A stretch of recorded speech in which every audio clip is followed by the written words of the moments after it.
जय Hind प्रियतमों, DK social channel में आपका स्वागत है। मैं हूं आपका चहेती डीके जी। मेरे साथ हैं दोस्तों पूर्व विधायक प्रेम रंजन पटेल सर हैं और बीजेपी के प्रदेश प्रवक्ता हैं। दोस्तों इनसे बात करते हैं कि सर हम अभी टॉपिक पे अभी जो है बीपीएससी को लेकर के मैं आई हूँ। शिक्षा विभाग में जैसे फेज 1 टीआरई 1.0 जैसे निकली थी, जैसे टीआरई 2.0 निकली है, वैसी बीपीएससी जो है टीआरई 3.0 में क्या चेंज हो गया। 1 में तो ओवर एज वालों को छूट मिला, 2 में भी मिला, लेकिन 3 में ओवर एज वाले 1.5 लाख विद्यार्थी छट गए हैं, हट गए हैं, फॉर्म नहीं भर पाए हैं। उस पर आप क्या कहना चाहेंगे? देखिए, जो इससे प्रभावित हुए हैं और जिनकी शिकायतें हैं, उन लोगों ने अपनी बातों को सरकार तक पहुंचाने का काम किया है। हमारे जो उप मुख्यमंत्री हैं सम्राट चौधरी से भी उनके प्रतिनिधि मिले थे और मिल करके अपनी बात रखे हैं। गंभीरता से उन्होंने इन बातों को सुना है और सुन करके ऊपर अधिकारियों तक और बीपीएससी के लोगों तक इस बात को पहुंचाने का काम किया है। उसका कुछ ना कुछ हल निकले और जिन अभ्यर्थियों की शिकायतें उनकी शिकायतें दूर हो सके, इस पर जो है से वो काम आगे चल रहा है, विचार हो रहा है। मुझे लगता है कि बहुत जल्द जो है से उस पर सामने आ जाएंगे कि जो स्थितियां है और बीपीएससी के लोगों को अभ्यर्थियों को उनको जो मिलनी चाहिए छूट, वो प्रावधान के अनुरूप छूट मिले, ऐसा सरकार को जो है से इसमें गंभीरता से विचार करने के लिए कहा गया है। चलिए सर, तो ये जो शारीरिक शिक्षक हैं, फिजिकल जो टीचर हैं, उन लोगों को मतलब 8,000 सैलरी मिलता है। वो चाहते हैं कि कुछ बढ़ाया जाए, किया जाए और हमको राजकर्मी का दर्जा दिया जाए। इस पे आप क्या कहेंगे? शारीरिक शिक्षक के बारे में आप क्या सोचते हैं? देखिए, शारीरिक शिक्षक लगातार मांग कर रहे हैं, धरना प्रदर्शन भी किए हैं। उनके जो प्रतिनिधि है, शिष्टमंडल, वो आए थे, वो हम लोगों से भी बात हुई थी। उप मुख्यमंत्री सम्राट चौधरी जी से भी मुलाकात हुई है और उन्होंने आश्वासन दिया है कि सरकार बहुत जल्द इस पर कुछ न कुछ फैसला लेगी, निर्णय लेगी, ताकि जो है आपकी जो शिकायतें हैं, आपकी समस्या है, उसको दूर किया जा सके। शारीरिक शिक्षकों का ये मांग मुझे लगता है कि जायज है। ये सरकार बहुत ही जो है गंभीरता से उनकी मांगों पर विचार भी कर रही है। ये सर सप्लीमेंट्री रिजल्ट को लेके क्या कहना चाहेंगे? क्या मिलेगी, क्या होगा? उस पर मैं अभी कुछ कह नहीं सकता हूं। बीपीएससी उस मामले को देख रहा है और बीपीएससी जो शिकायतें हैं सप्लीमेंट्री रिजल्ट के लिए कहा गया है, उनको बीपीएससी को इंगित किया गया है, अवगत कराया गया है कि इसमें अगर कुछ हो सकता है, रिजल्ट अगर सप्लीमेंट्री भी आ सकता है, तो आप इसको देखने का काम करें। बीपीएससी में सदस्यों की जगह खाली थी, अध्यक्ष का जगह खाली था, अब परमानेंट अध्यक्ष भी हो गए हैं। कुछ सदस्य भी जो है जो रिक्त पद था वह भी भर्ती हो गया है। अब वो सब लोग जो है उस पर विचार करके इस पर आगे जो है निर्णय लेंगे। तो सर विपक्ष वाले कह रहे हैं कि सीएए लेकर के आया है, काला कानून लेकर के। क्या लगता है कि अभी जो मुद्दा जो है, अभी जान रहे हैं कि लोकसभा का चुनाव है, उसमें आप सीएए लागू कर दिया गया है, तो क्या लगता है कि इसमें वोट की राजनीति में इफेक्ट पड़ेगा या नहीं पड़ेगा? या राजनीतिक में विपक्ष वाले भी करें कि सीएए काला कानून, इस पर क्या कहना ये वोट का मामला नहीं है।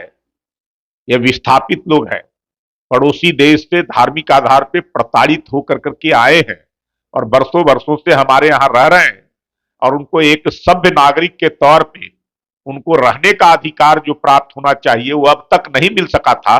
उसके लिए यह कानून है और इस कानून के बारे में हमारा जो संकल्प पत्र था 2019 लोकसभा चुनाव का, उसमें भी हमने भी शामिल करने का काम किया था कि हम जितने हमारे संकल्प है, उसमें घोषणा है, उन सबको हम पूरा करने का काम करेंगे और हम पूरा किए हैं।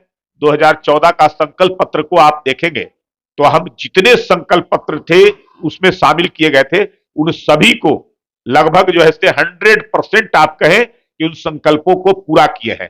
और 2019 में जो हमारे संकल्प पत्र थे, उन संकल्प पत्रों का भी जो है लगभग 95% से ज्यादा जो है हम उन संकल्पों को पूरा करने का काम किए हैं। तो हमारा ये पहले से था कि हम ये करेंगे और ये आवश्यक था।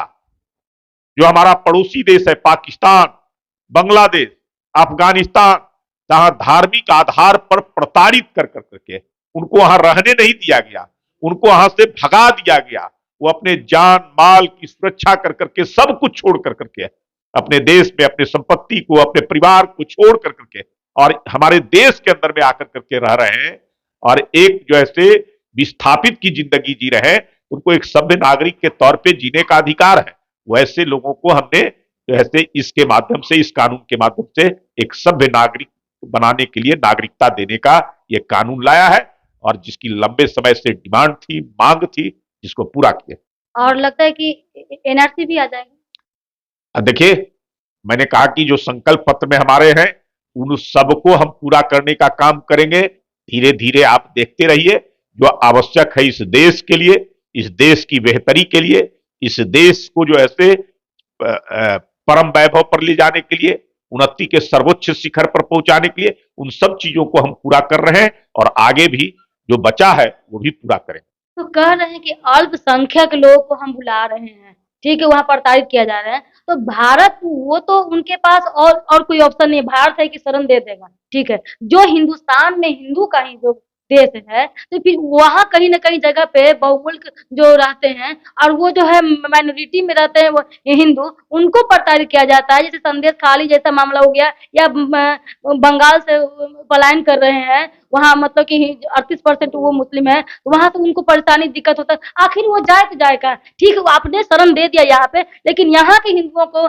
जहाँ जहाँ कम मेजोरिटी में रहते हैं, तो वहां का क्या जाएंगे, कहाँ जाएंगे? उनके पास और कौन सा कंट्री है भाई? किसी को प्रताड़ित नहीं होने दिया जाएगा और किसी को कोई परेशान भी नहीं कर सकता है, तंग नहीं कर सकता है। ये भारतीय जनता पार्टी की सरकार अब देश के अंदर में है और सबको समान। अभी दरभंगा में देखे होंगे कि पूरा लाइन कनेक्शन सब चीज बंद कर दिया गया है, क्योंकि ये सरस्वती पूजा का विसर्जन में प्रॉब्लम होता है, कभी कुछ होता है। अभी देख रहे हैं कि आज से स्टार्टिंग है रमजान, देखिए आगे क्या क्या होता है। कोई कैसा करने वाला हो या किसी को परेशान करने वाला हो, अगर प्रशासन तक, सरकार के कानों तक पहुंचती है तो उस पर सख्त से सख्त कार्रवाई होती है। अपने ही राज्य में मैं कर रहा हूं, कानून को हाथ में कोई ले नहीं सकता इस देश के अंदर में। कानून सर्वोपरि है और कानून में जिस बात को इंगित किया हुआ है, सबको समान अधिकार देने का, सबको सभ्य नागरिक बनाने का, और उसको अगर कोई जो है इससे उल्लंघन करेगा तो उस पर जितना कड़ा से कड़ा होगा सजा, वो सजा दिया जाएगा। कश्मीर में भी तो हिंदुओं को विस्थापित किया गया था, किस प्रकार से आज उन सभी विस्थापित परिवारों को बसाने की कवायद हो रही है। अब धारा 370, 35 से समाप्त कर करके कश्मीर को अभिन्न अंग बनाया गया और आप देख रहे हैं कि पहले पत्थर फेंके जाते थे हमारे सेना के जवानों पर, अब वो पत्थरबाज कहां चले गए? आतंकवादी आते थे, सेना के जवानों को सर कलम कर करके चले जाते थे। अब जो है से कोई आतंकवादी हमारे सीमा के अंदर में कोई घुस नहीं, और अगर घुस गए तो उनका जीवन 24 घंटे से ज्यादा नहीं होता है, वो मारे जाते हैं हमारे सैनिकों की गोलियों से। तो इसलिए देश के अंदर में कोई जो है से इस प्रकार का उग्रवाद या कोई जो है से देश को कमजोर करने वाली शक्तियां अगर देश में सर उठाएगी तो उसको जो है से हम बख्शने वाले नहीं है।